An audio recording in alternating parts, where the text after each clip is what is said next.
Załącznik nr 1 do uchwały. Paragraf 3. Wykonanie uchwały powierza się prezydentowi miasta Wejherowy.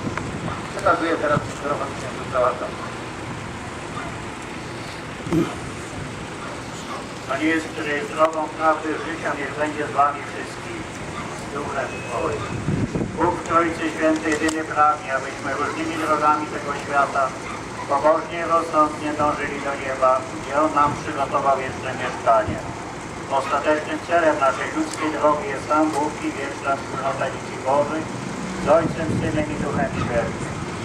Gromadziliśmy się dzisiaj, aby prosić Boga o opiekę i błogosławieństwo, byśmy dobrze, rozsądnie, bezpiecznie mogli się posługiwać naszymi pojazdami na różnych drogach dla dobra naszego i bliźnich. Prośba, aby Chrystus, który jest naszą drogą, był zawsze z nami, prowadził nas do celu podróży i życia.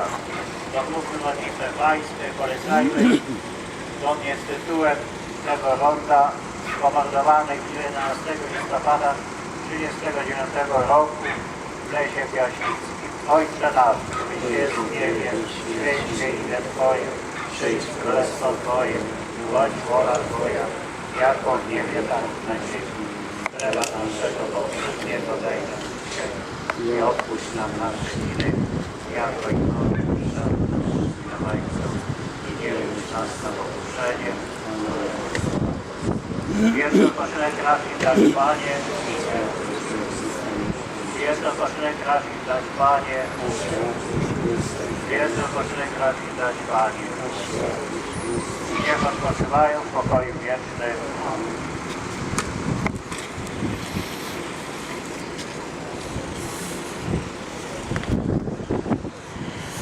Bardzo proszę.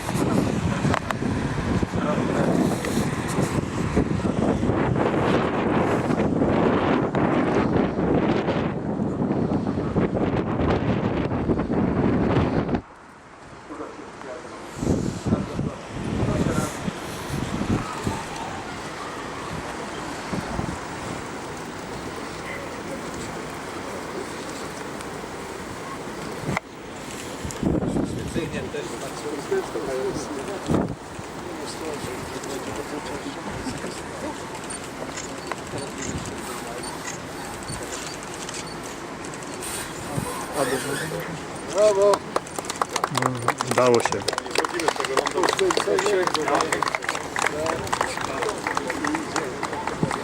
I zapraszamy teraz na mszę do kościoła.